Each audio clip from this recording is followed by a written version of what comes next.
Look at her, she's spittin' nerdy. Look at her, she's spittin' nerdy. Can't you see she's spittin' nerdy? Look at her, she's spittin' nerdy. Hello everyone, the day has come when Marissa has decided to say no more to like $3 or $4 bottles of kombucha and instead try to make her own kombucha. For the last year, I've been promising you that this day would come, and it has finally arrived. I'm actually filming this the day after the video where I showed you that I was getting all the stuff to make the kombucha, but I don't know when this is going live, so we'll see what happens. And quick disclaimer, I have never made kombucha before. So this is not a how to make kombucha. This is Marissa experiments with making kombucha in hopes that she doesn't grow really bad bacteria that ends up sending her to the hospital. So once I've like mastered the craft of making kombucha and know some good flavors and stuff, I'll share with you my steps for how to make good kombucha. But right now, I'm just trying it out for the first time. I think step one is just to make the tea.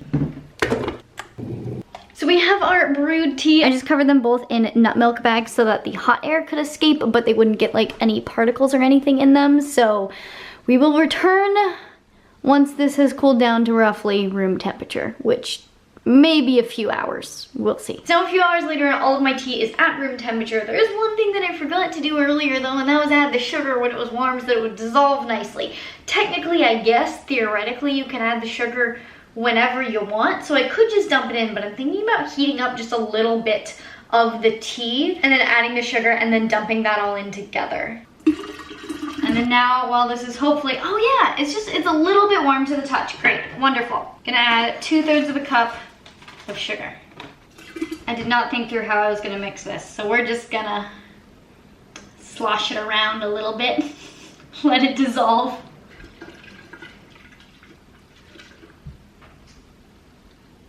Okay, I don't see too much sugar swirling around on the bottom. That's good. I think this means it's time for the fun part. Adding the SCOBY. So this is the SCOBY. It looks a little bit like an alien and a little bit like a piece of ham. This is actually just a culture of bacteria that's gonna go in the tea, eat up the sugar, and ferment it. But before this goes in, I'm pretty sure I need to add some of the actual liquid from here just to get the kombucha to the right pH. This is gonna go into the brew. I guess I just give it a little shake now. Mix it all up. Gonna do the fun bit and add the bacteria to the tea. And that should be about it. Now I just put on its little hat to make sure that it doesn't get any bugs in there and nothing else gets in there, and then we just leave it for a week and see what happens.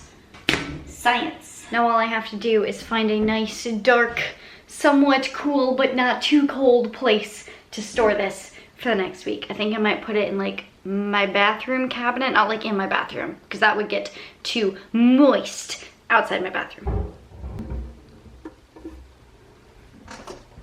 So that was Monday. It is now Friday, and my kombucha is still chilling in the cabinet. You can kind of see a new little SCOBY growing at the top. It's kind of hard to see on the camera, but I think it is there, which means it is theoretically doing good. So it needs at least a few more days theoretically, and in the meantime, I'm going to San Diego. I feel like I've been to San Diego a lot lately. I'm going back, seeing my family, hanging out. I'm gonna make a little tea for the road just to have something to sip on, have something to do as I drive. I recently discovered Peak teas, which seem pretty darn cool. It's like concentrated tea. They take the tea and brew it for like ever at cold temperatures to extract all of the nutrients and then crystallize it so somehow it becomes more potent. I don't really know how it works. I haven't looked into it too closely, but they taste really good and it's more concentrated, healthier tea theoretically, so it's a win for everyone.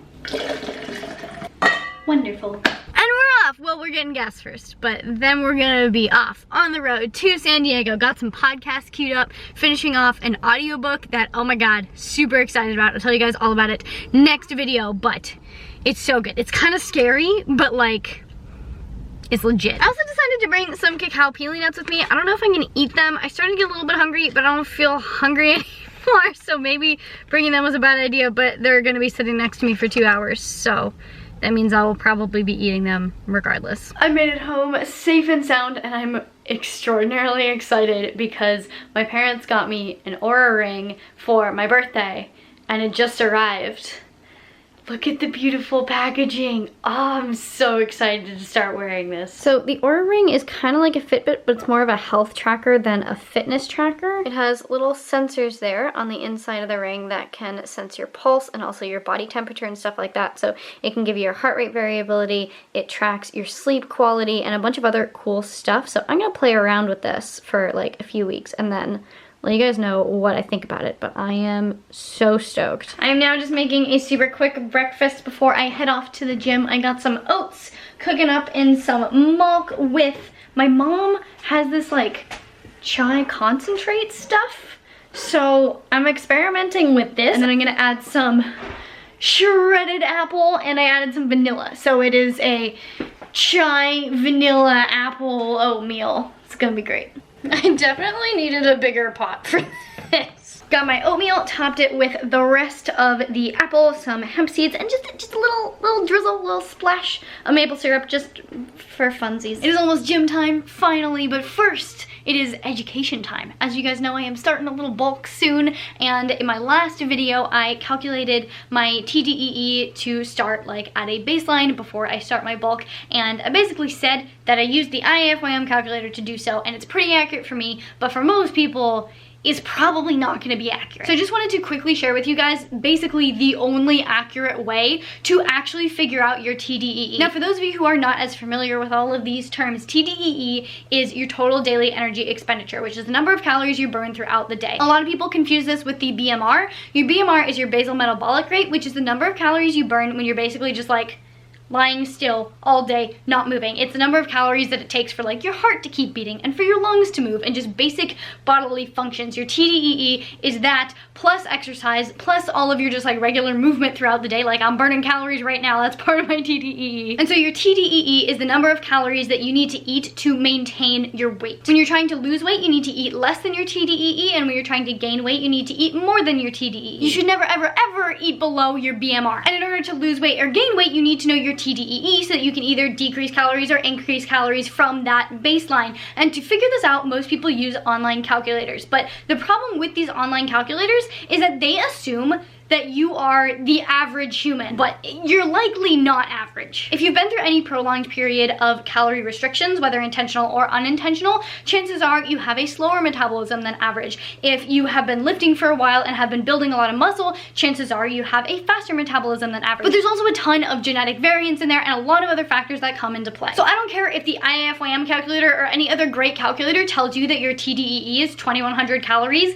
it's probably not very accurate. For me, it is relatively accurate because apparently I have a very relatively average metabolism, but for most people, that's not the case. But if it doesn't work great for you, I'm about to give you the entire strategy that you need to figure out your TDEE. So the basic strategy for this is that you need to track your calories and your weight. And when your weight is at a stable point, you take the average of your calories throughout about a week or two, that's your TDEE. So right now, if you are currently maintaining weight, you don't plan on changing your exercise drastically in the next few weeks, you can literally just track your calories right now for the next week or two and average those out, and that will be your TDEE. So if over the course of the 2 weeks you eat like 2100 calories, then 2700 calories, then 2600 calories, then 2200 calories, etc., and it comes out to an average of 2500 calories, and your weight hasn't changed, then your TDEE is 2500 calories. If your weight has been changing recently, and I don't mean fluctuating by like a pound or two every day, I mean like in the last month you've gained 15 pounds or lost 10 pounds or something like that, it's gonna take a little bit more tweaking. So what you're gonna do is for 1 week, track your calorie intake, and then at the end of the week, take your average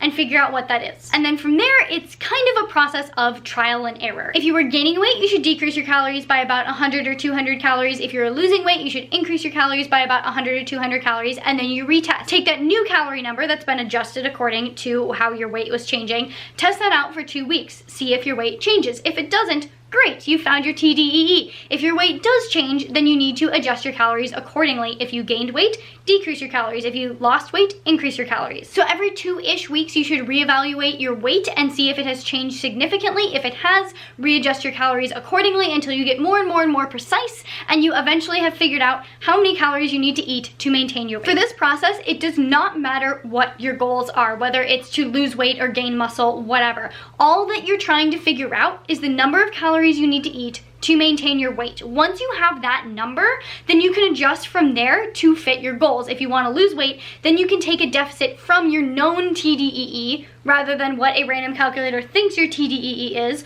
or you can be in a slight surplus based on what you know your TDEE is. So just as a quick example, let's say that at the beginning of January, I decided that I wanted to lose weight. So I started working out 3 days a week and doing a little bit of extra activity here and there, and I've been pretty consistent about that for the last month. However, I've noticed that my weight has been increasing rather than decreasing. This is a clear sign that I'm eating more than my TDEE. So I want to figure out what my TDEE is so that I can eat in a deficit. If I'm already tracking calories, that's great because I already know how much I'm eating and I can kind of adjust from there. But if I've never tracked calories before, then what I would do is I would pick up MyFitnessPal or LifeSum or Fat Secret or whatever app that I choose to track my food on, and for 1 week, I would track everything that I eat to figure out how many calories I'm eating. I would take that average throughout the week, and that would be the number of calories that I'm eating, and I'm gaining weight on it. So that is not my TDEE. So let's say my average for that week was 2,500 calories. Now I know that 2,500 calories is above my TDEE because I'm eating that much and I'm gaining weight. So I want to decrease them and test out a lower number. So let's say I went to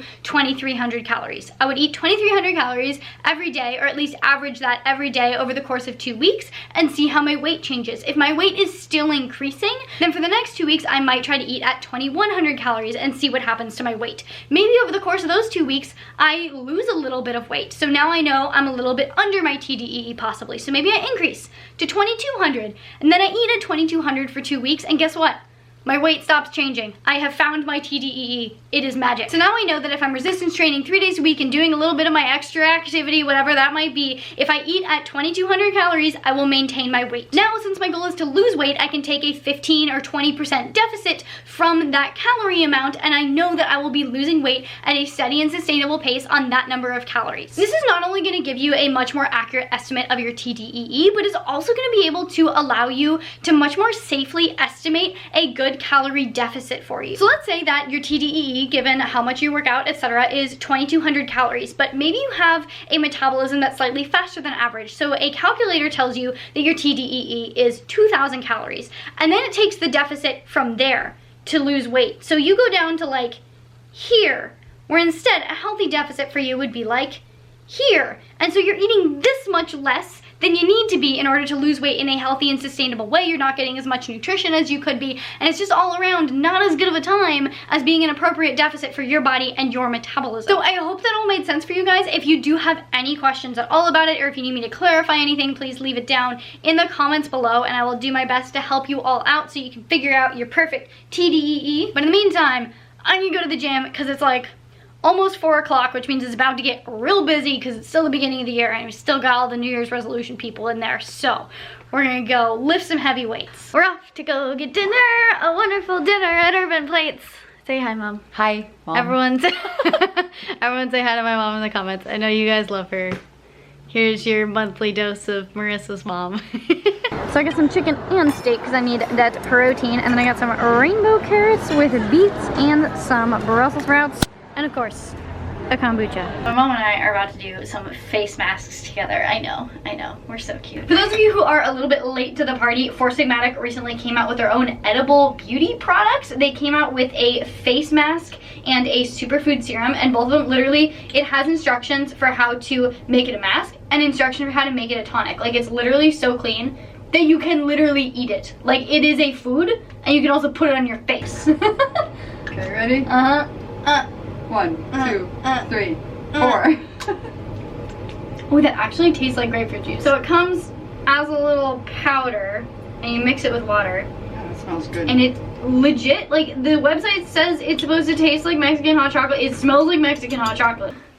Okay, I'm going Ooh. for it. God, that smells like chocolate. It does, and now I want to eat my face. Time to remove the mask. It actually tastes like chocolate. Now that our faces have been unmasked, it is time to do the serum. It doesn't say how many pumps, so we're just gonna... That looks good. Okay. Oh, that smells so good. Oh my god. Say Ready? Wait, till your head back a little bit. Okay. 1, 2. I had Brussels sprouts at dinner tonight, and within about half an hour of finishing dinner, I started having some major discomfort going on in the tum-tum region. It just started to be kind of painful. I started to almost feel like I might throw up. Like, it almost felt like I had food poisoning. I was kind of concerned like my chicken was undercooked. But then it transitioned into being just general, very uncomfortable, like bloating and abdominal pain, and it's just, I am not having a good time right now. Hence why I have a peppermint and lemon tea. The reason I suspect the Brussels sprouts is if you guys saw my elimination diet video where I tested a bunch of foods including broccoli, you'll know that broccoli destroys me. Like, it will just leave me in pain for multiple hours and in discomfort for multiple days. So broccoli and I, we do not get along. I don't hang out with broccoli much anymore. Broccoli and Brussels sprouts, they're in the same family. And while I have paid attention to my reaction to Brussels sprouts in the past, because I know that they are related, and sometimes I eat Brussels sprouts and I'm totally fine. So I didn't think that Brussels sprouts would be a problem, but now that I think about it, there were a few times when I ate Brussels sprouts where I kind of felt digestional discomfort afterwards, and so I think maybe it's just like, it depends on what I'm eating with it. It depends on what else I ate during the day. I don't know. But it seems like occasionally Brussels sprouts make my life super miserable, which is really sad because I really genuinely like Brussels sprouts. So I think what I'm going to do is just test out my theory, eliminate Brussels sprouts for about a month, reintroduce them, and see what happens. And hopefully I don't die from abdominal pain when I reintroduce them. I was planning on getting a little bit of work done tonight, but that's just, that's not happening anymore. All I want to do is stop talking to the camera, curl up in a little ball, and try not to implode. So I think I'm just gonna leave this vlog here. So I hope you guys liked this video. Please leave any questions, comments, concerns down in the comments below. If you did like it, please give it a big thumbs up, because it really does support me and my channel. Maybe it'll help me recover from whatever the heck is going on in my stomach right now. Please share this video with your friends and your family and your fitness buddies and maybe your fellow Brussels sprout haters. Subscribe for more videos, hit the notification button so you don't miss those videos, and I will see you very soon. And bye.